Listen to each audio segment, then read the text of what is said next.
So welcome back to the Counterfeit Kit Challenge. Kind of excited about this one because I get to use a sketch. Okay, not as exciting for some people, super exciting for me. So the sketch we are going to be using is this one right here. It is a page maps sketch. And I see some cool thread bits. I'm going to have to grab some thread because I don't have any in my kit. Or actually, it looks kind of like twine, not quite sure. I like these 4 pattern papers coming down because I love all things pattern paper. Got a nice little bit of embellishment cluster here, title here, and a subtitle. Now in this one it's showing 4 photos, and I won't be doing that. I'll be using these 2 photos right here. This is my oldest daughter, Shay, and her boyfriend. And these were taken this summer, I believe, when they went to Chicago to visit friends. So, oh, you know what? It was for their anniversary, but they went and stayed with friends in Chicago. So these are the full-size pattern papers that I have left. 1, 2, 3, 4, 5, 6. I have a lot left and a lot to work with. So snowflakes, no, definitely black and white. I've got this great kind of gingham, not gingham. Is that called houndstooth? I think it's houndstooth. I love that. It's a Christmas paper. See, it's hideous. I have a nice floral, which is great. This red and scallopy paper. This one right here is a really deep brown, which is kind of interesting. And then a black and white stripe. So I'm not quite sure where I'm going to go with that yet. My daughter is wearing a cranberry color in this and just kind of like jeans and a white shirt in this. So, and it looks like Nick is wearing either dark blue or dark gray. So my color choices don't have to be super specific, but I do like that I have white-based papers here to use with it. Now, I did take a look at my kit, and I was really kind of feeling like using these Hazelwood stickers here and like kind of grabbing out the coral color. I was just feeling it for some reason. Really nice big coral color there. So I think I'm going to work on something where I can use the coral. So I will probably be chucking our red friend because, not feeling that with the coral. All right, so far all I know is I'm chucking the red one. All right, so I'm going to go ahead, get my thoughts together a little bit more. I will put the sketch right about here so that you can see it as I craft. See if I come close, not come close, that kind of thing. But I will have it right next to me right here as well. But, you know, a lot of people like when they can see the sketch. And is there anything else to tell you? I don't think so. All right, so I'm going to go ahead and get working on it and take you along with me. Wish me luck. All right, I did trim my photos to size. I separated them and trimmed them. And now I have to decide which paper will work for the background, as well as the order that I want to put those long strips of pattern paper. Now, this is one of those times that you could easily just grab your scrap bin. If I did have enough of the appropriate size scraps left in this kit, I would have gone that route. But, you know, as long as I know I'm going to be doing my best to use up the kit, we can go ahead and cut them. I mean, we can't be too precious about it. It's just paper, and I'm telling you, some of this stuff's been in my stash for 10 years. So it's perfectly fine. All right, so these are the 3 papers I chose, and I literally cut the sizes randomly. I think they're like 3" by 10", something like that. But it really doesn't matter. The sketch shows it as 4 strips in a row. I liked 3 strips in a row, but customize it how it works for you because you are definitely the boss of your sketch. So it's gonna, you know, you're gonna be able to tell that I was inspired by it, but it does not have to be an exact copy, and it is not. So, you know, I just left a small gap between the pattern papers, which, you know, ends up defining the papers better than if they were just all in one block. So that is looking mighty fine. Now I have to decide exactly where I'd like these little photos to go. And I also have to make sure that they can stand out against all that fun and busy pattern. So I wanted to bring in some of this great coral color, and I'm just using, it looks like a cut apart sheet. It was on the back of one of my pattern papers, and it's a really nice deep rosy coral. So I'm going to go ahead and use that piece of paper, and yeah, I have like this little glue bit or something like that on my paper. I'm going to go ahead and use that to get my photos, like I said, to be able to pop just a little bit more. And I do love me some bright coral color. I did go ahead and pop my photo up on a little bit of fun foam.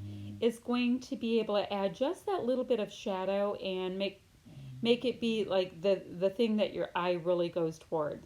Now I told you in the beginning that I was loving these One Canoe 2 coral and dark gray flowers, so I wanted to concentrate on getting those on. And I like that, just that little bit of that beautiful yellow that's in the collection as well. So I thought I would kind of see, what kind of traction I could get with those colors uh, from this kit I have together. Now I have to work on getting that gorgeous. Uh, I guess it's more of a lilac. I was going to say orchid. It looks kind of like lilac to me. Yeah, I'd love to get that onto something, but we will just have to see how the month goes. So I do get kind of specific about liking things squared off, and I don't have Chamel's mad skills about lining things up just on my own.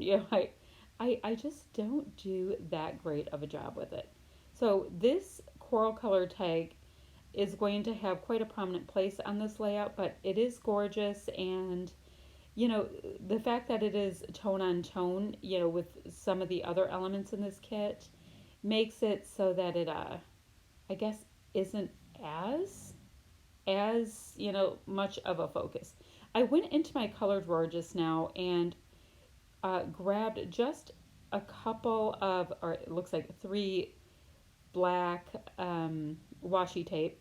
If you see there in the sketch on the left, they kind of have a strip on the top and is kind of differentiating, or I guess, I don't know, blocking off this photo block. So I grabbed just a couple out of my color drawer. I have a black color drawer. And also grabbed some of the black and white twine to put into that little tag hole. So I did put some of my twine into the tag hole and added a nice loose loopy loop kind of thing on the upper left part of my layout. Now in the sketch it's in the upper right, but I had so much going on towards the right of this layout that I thought I would go ahead and balance it out a little bit by having my title element piece on the left. I'm going to see if this bright gold key will work. I layered up some of that gorgeous minty green layer to the upper left of my photo, and I'm going to try to bring in a little bit more of that color if I can. It's a really pretty tone. And as you see, I've done a pretty nice job with killing off a lot of these stickers. Not quite done yet, but it's getting there. But it's one of these collections that, the colors are timeless and they will work for so many things that I'm not worried about it. We'll get there. So this is where I have to figure out how I want my little loop-de-loop bits to go at the top. And yeah, it's kind of a cool element because you get a lot of a different texture with it. So I am definitely feeling it. And I'm going to see what I can fit into this little kind of area. And these are chipboard stickers. They have glitter on them and they also have newsprint on them. So, you can see it, clearly way better in real life. You can see the glitter right there. It's kind of glowing a little bit with my lights, but they are chipboard, and as such, I will definitely have to use liquid adhesive to make them cooperate. So in these alpha packs, I always like to see if I can use those little random bits like the little stars, or they'll have, little plus signs or whatever. I like it when I can add those pieces on the layout somewhere as well, because it kind of gives you like a bit of a visual triangle kind of a feel if you can have the same element in a few different places on your page. So I'm going to go ahead and get these things glued down, and the layout's not going to take much longer after this. I've got that base of the whole thing done, and for a lot of people this would be way too busy and more than enough, but this girl likes more. That's how it is. So I'm going to get it all glued down and I'll be right back. Right, alphas are glued down, twine is glued down. I got a little swirly do going around my tag. And I went back to my sticker sheet again and wanted to do one last look to see if there's anything else I can get on here. And I found two words that are in the correct colors. So I'm going to go ahead and pop them up on a little bit of my fun foam. And, just once again, it's kind of like making a chipboard embellishment out of sticker pieces. So I am getting much more into if I have a choice between chipboard of the same thing or stickers of the same thing, I think I would definitely choose the stickers because you can use them both ways. You can have the flat sticker kind of thing, or you can pop them up on foam. In so many of the collections, they absolutely duplicate the two. So, yeah. So if you have to watch your pennies, that would be a tip of the day is to go sticker over chipboard pieces. But if you are lucky enough to have a Tuesday morning nearby, maybe you can just get both, which is fun too. All right, so y'all know that I am trying to fight through my mountain of rub-ons, and I'm doing a decent job at it by just having a couple of sets of rub-ons on my desk. So I have rub-ons on my desk. I have a 6x6 paper pad on my desk to go through the same one each time. Um, these are things that are happening right now. So rub-ons, paper pads, and I need to pick out one of the sticker books and keep it on my desk as well because if I see something, I'll use it, and if I don't see it, I just don't. It's like out of sight, out of mind for the kind of crafter that I am. So I have had pretty good luck with rub-ons. I mean, I have found that the metallic ones don't like to cooperate after some time goes by, but the regular ones so far I've had really good luck with. So you never know. You should, if you can, get yours out, try out a little piece somewhere and see if anything will work for you. So these die cuts are from the Wild Child collection, I believe, and yeah, I didn't use any on this page, but I have worked through them. There's only a few pieces left. Now these are Ellie's Studios little, I think they're labels. I got them from a warehouse box or something like that. And they are in my kit. The colors aren't spot on, but I have been able to use a few of those as well. What else to tell you? Oh, these little gems. I have got a ton of these on.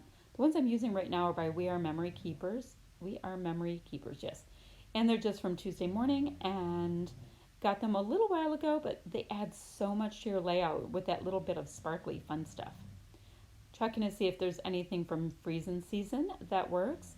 This little baggie has chipboard as well as regular die cuts, but the vibe wasn't working in that either. So this is what I call that auditioning time. Like, does this work? Doesn't this work? And you put it up on your layout, and you really get to see if you can just get a little bit more of your goodies on there and kind of fill out your clusters and all that kind of stuff. These are puffy stickers by American Crafts Remarks, and these were Tuesday Morning had these like in the last couple of years, and I think I bought 3 packs of them because they're so wonderfully versatile. They're circles, stars, hearts. It's really easy things to add onto your layouts, and were multiple colors in there. This is my little wood veneer bin that I would like to get a little extra traction on this year as well. There's some pieces that I've had for a decade, so they definitely need to get used and not ignored in this little bin anymore. Now, I do have a few more packages of wood veneer elsewhere, but I'm trying to work through this bin here before I open more, if that's possible. I mean, I do have this little tiny bin of jelly bean soup ones as well, but this is my, main bin, and yes, and I have flair in there as well. So, yep, all the auditioning fun stuff to see if there's anything else I can add. So I was able to get a few wood veneer pieces on here, as well as that mint color flair badge, which is great. I don't have much flair, but it's one of those things that I had ignored for a really long time, and I am trying to be as aware of my supplies as possible. And yeah, you got to find the way that will be easiest for you, how it can work best for you organization wise.